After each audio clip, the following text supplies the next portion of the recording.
Hey guys, welcome back to another episode of the Physiology Secrets podcast. Did want to touch on something today because it's been quite topical across social media. A lot of people talking about it, and that's the recovery boots. You would have seen a lot of athletes using them. We've got a couple of sets here, thanks to the guys at Rapid Muscle Recovery, kind enough to help us out with a couple of pairs of boots for guys coming in doing testing after the session. Chuck them on after a training session that we've been doing in here. I know I've been using them a fair bit over the last while since we've had them. And I want to talk about what they actually do and the importance of what we call the skeletal muscle pump. So it's a critical process in terms of recovery. And if you followed some of the other episodes, or you've listened to some of the stuff I've done on recovery previously, it's really critical we engage this recovery process and make the most of it, because training at the end of the day is going to fatigue us, and recovery is what helps us to adapt and improve. So if we can nail everything we possibly can in recovery, and if something like using the boots is going to assist, that's always a bonus. We're always looking for how else we can improve that recovery process. But it's not the be all and end all if you don't have access to the recovery boots. So I'm going to get to how we can perform the same thing in a moment. But what I want to mostly focus on is this skeletal muscle pump aspect. So what it essentially is at the end of a hard session, or at the end of any session really, most people should be going into a cool down. You should be going into a cool down or a bit of an active recovery, if you want to call it, at the end of your session. Now, why this is important is because throughout the session, as we all know, you're going to be accumulating some sort of metabolic fatigue, so you might feel a little bit of heaviness in the legs or that burn in the legs, depending on how hard that session is going to depend on how much fatigue is going to accumulate. Obviously, in something like cycling, now I'm going to jump on the bike a little bit later on, but something like cycling, you have very localized fatigue as well. So it's critical that we're targeting specific areas in this recovery as well. A lot to do with the quads and the hamstrings, glutes, etc. Running, rowing, swimming, etc. It's going to change depending on that, but we're going to have accumulations of fatigue in different areas of the body, so we need to be specific to that. But essentially what we're doing in this cool down or active recovery period is we're starting that recovery process. We're starting to clear out that initial block of metabolic byproducts. We're starting the excess oxygen supply to the muscles to help the recovery and repair process. We're starting to send more nutrients and proteins, etc., to the damaged areas to start repair and growth from a muscular perspective, but also from just a damage resistant perspective. Training obviously is going to break things down a bit. We might get these tiny little sort of micro tears in the muscle, which is okay if we push ourselves quite hard. We want to be able to repair those, so we need the nutrients coming through the bloodstream. So we are going to get potentially a little bit of inflammation. It's quite common, but that's actually not a bad response. We often think of inflammation as being quite negative in terms of swelling, etc. In terms of injury, can be temporarily bad, but in the long term, it's just your body's response trying to get blood flow to the area where it needs to repair and grow. So what we're trying to do in this active recovery period, ideally an active recovery or a cool down, is perform the exact same mode of activity. So swim, bike, run, row, whatever your sport is, the exact same type of activity that you have been doing, just at a reduced intensity. Because what we start to engage is this excess post-exercise oxygen consumption, or EPOC, which is, we drop down the intensity. We don't need a lot of oxygen to power it, but we've still got all this excess coming in from the high intensity bout we just went through, or the higher intensity that we had been working at for a given period of time. So ventilation's up, our respiratory rate's still going to be elevated for a bit. It's why in your cool down and your recovery, it might take you 5-10 minutes to see that heart rate start to drop significantly, slowly coming back down. You're not pedaling or you're not running at an intensity that might require you to be at 150 beats per minute. You might normally be at 120 beats per minute at that intensity, but all this excess is just helping you to recover from the bout of activity you did before, slowly bringing back down to rest. And if we can extend that response a little bit, we get more time to be able to start clearing out, particularly things like lactic acid and those metabolic byproducts that have accumulated.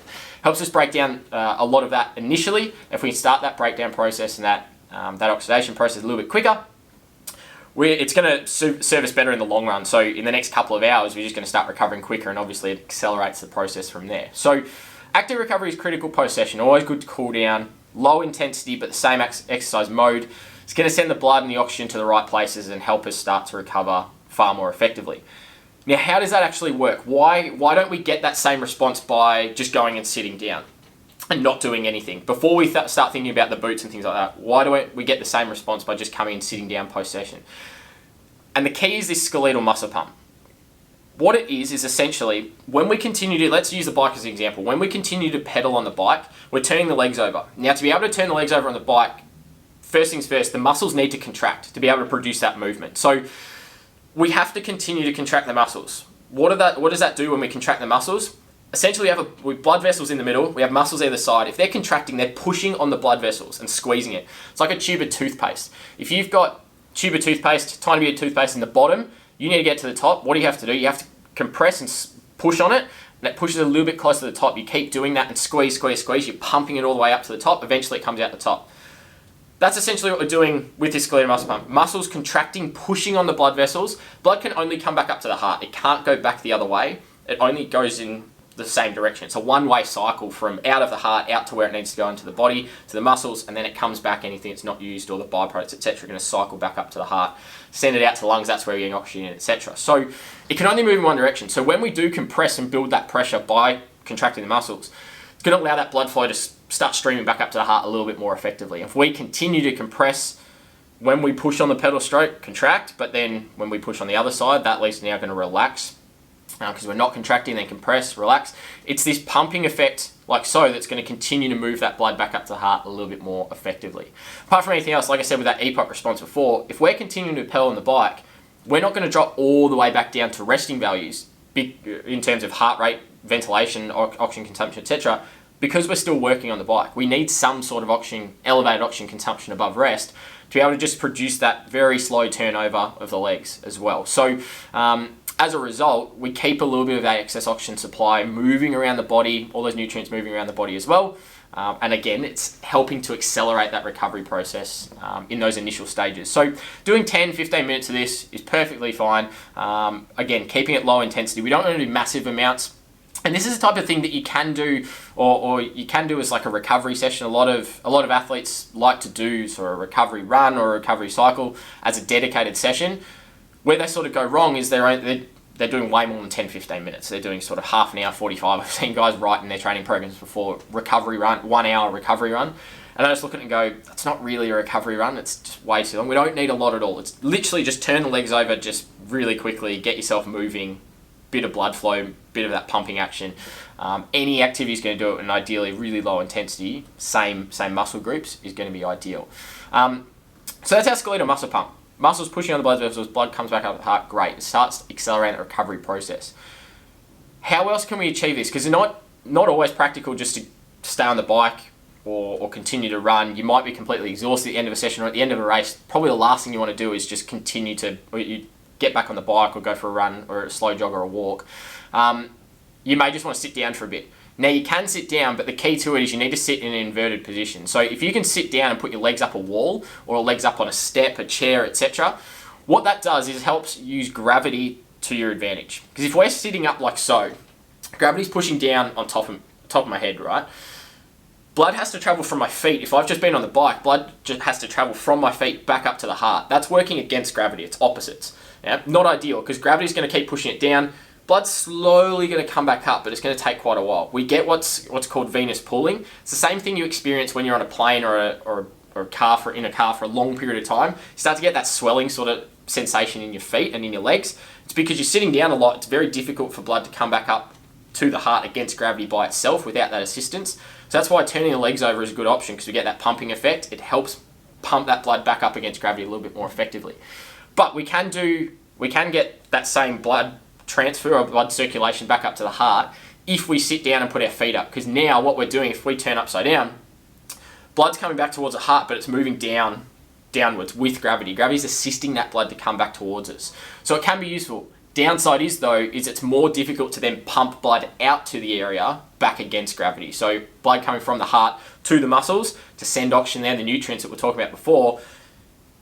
Because we're in that inverted position, the heart has to work a little bit harder to get it up there, and you might start to feel, if you've got your legs up a wall or something for sort of 4 or 5 minutes, you start to feel a little bit of that tingly sensation and sort of a lot of blood flow lost from your legs. And then when you stand up, you feel like it almost rushes.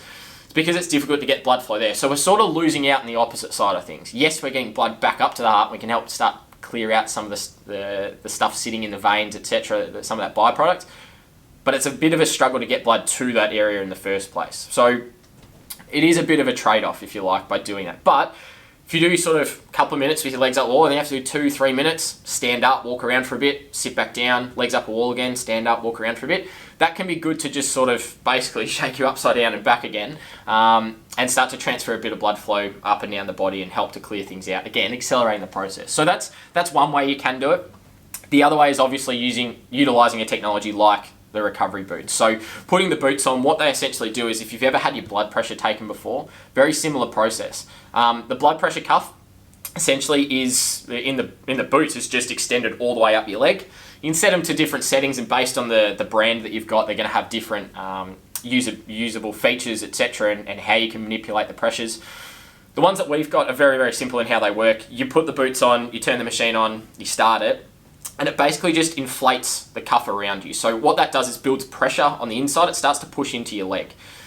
We have it. I commonly use it set up on a setting where it builds pressure in my ankle first, so the furthest part away from the body. It sustains that pressure, so it sort of blows up like a balloon, sustains pressure around my ankle. Then it starts to inflate around my calf, my knee, my quad, all while maintaining pressure in everywhere else, and then it all releases. So we're getting that, coming back to that toothpaste example I used before, we're getting that squeezing the tube of toothpaste up, up, up, then we release everything and start again.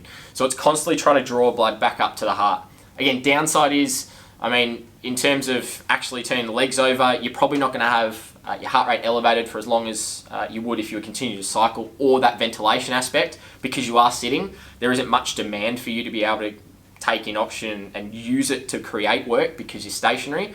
But the bonus is you're still getting that good pumping effect, and you're getting that assistance against gravity without having to be in an inverted position.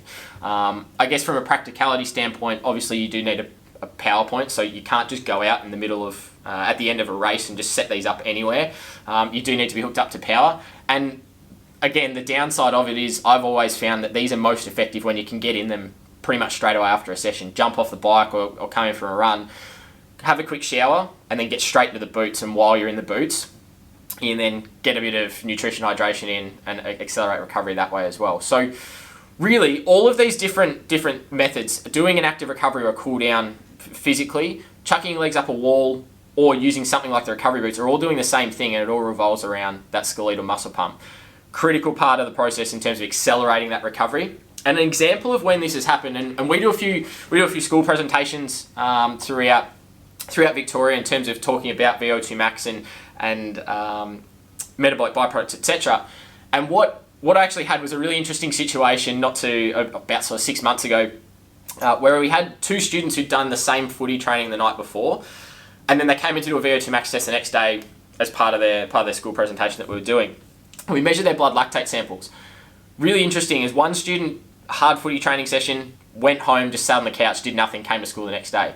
Lactate levels are at about 6 millimoles pre-test. Typical resting's anywhere between 1 and 2. So again, a lot of factors are determining how quickly someone can recover, but in this case we have an athlete who's potentially could work on the aerobic side of things, a bit more of an anaerobic based athlete in terms of their position and that for footy, but how critical that initial recovery process is. Didn't do much of an active recovery, didn't do much in terms of engaging this skeletal muscle pump to get the blood going, clearing out some of those metabolic byproducts in those early stages. And you can see it just sat residual in his blood for quite a long time. The fitter you are, obviously, the more aerobically inclined you are, or the aerobically fit you are.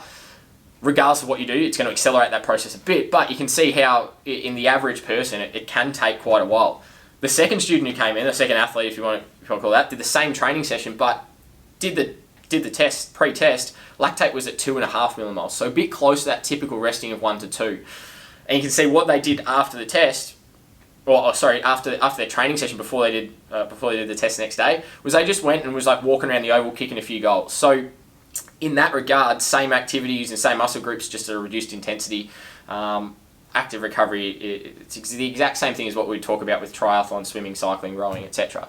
I just thought that was a really good example because it was quite clear the difference in an athlete or a student who did a passive recovery the night before after a hard training session versus an active recovery the night before. Even as late as the next day when we came and tested them and tested their blood lactate, without knowing what their blood lactate was post-session, it was pretty clear that it was quite elevated based on the fact that one of these participants had a reading of 6 millimoles, and the other one was like 2.5. The only difference between them in terms of they did the same training, the only difference was how they recovered. One did active, much lower lactate reading the next day, was a lot fresher, actually did better in the test. The other one who did passive recovery and didn't really do a lot, just went home, sat in front of the TV, then went to bed. Higher lactate reading, actually struggled a bit in those early stages to get going and impacted his test at the end of the day. So when we think about backing up training sessions, bit of a consideration there. So I think I'll leave it there for today. If you have any more questions about active recovery or skeletal muscle pump, let us know. And if you want some ideas around how you can manipulate some of these recovery strategies, or if you want some more information on what the boots do and the different technologies you might be able to use, definitely get in contact with us. But definitely a critical part of the recovery process to accelerating or speeding up that initial stages can be critical even as late as sort of 24 hours, even 48 hours later. It's also why we sort of recommend our athletes when they come in for testing, try and avoid some heavy activity or high intensity, difficult training 48 hours prior to testing, because the effects can still sort of be catching up with you, particularly if you get that initial stage recovery wrong and you're not making the most of how you can clear out some of that metabolic fatigue in that initial period post session.